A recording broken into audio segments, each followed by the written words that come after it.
Boy, I hit that motherfucker. Boy, I remember that.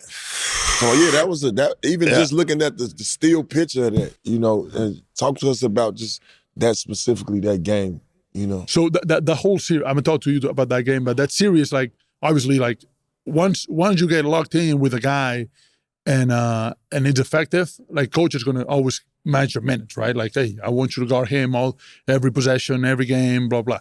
So I think game 3, I get in a little foul trouble early on.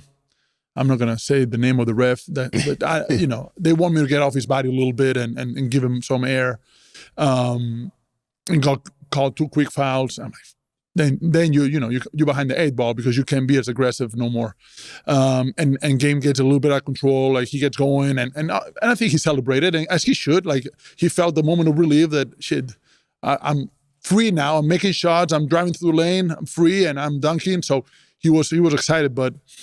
It was a grind every game, and on the road to win in the playoffs, it takes some, mental strength to say the least. And Kawhi, carried that team on the road amazingly, and everybody played their role.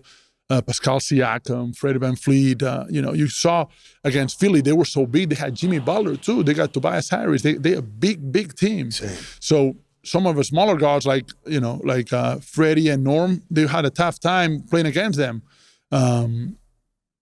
So once we passed them on the game 7 when Kawhi, made that shot, I'm the one taking the ball out of bounds.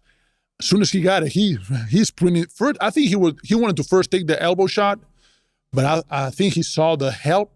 Like Joel Embiid just chased him. I think Joel was guarding either Pascal or maybe Serge or myself.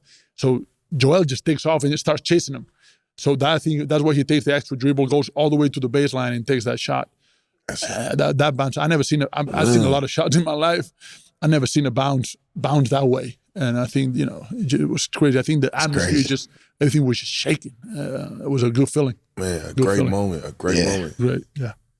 He definitely one of those guys, but they call him the claw. He got them big ass hands, man. For sure. Locking your ass up, man. I'm talking about getting to his mid range.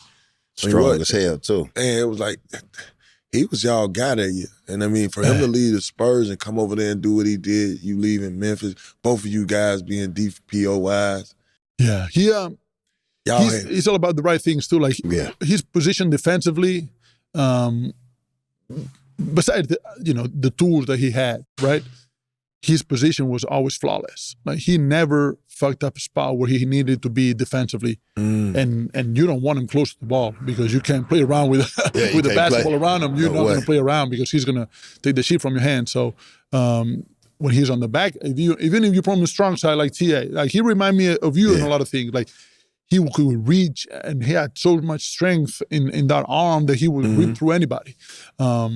And I saw that against Milwaukee, when they put him on Giannis, and Giannis, would try to do that. You don't need no wall when Kawhi was in the game. You don't need to build a wall. Kawhi just there by himself, like, what up? That's funny. Busting through screens and everything. Man, tough. He's like, but to his credit, like, he probably knew he was leaving. He gave it his all. Like, he put his knee was hurting quite a bit. He played through it, brought us to the promised land, and got us a championship. And that to me, that's the ultimate respect. Even though you know that you might leave or your heart tells you that I'm moving on, right now, today, I'm gonna give you everything I got. And to me, that's all we got. Shout out to my boy Kawhi. Big shout out Kawhi, man. That's I got a huge ultimate respect. So Ultimate respect.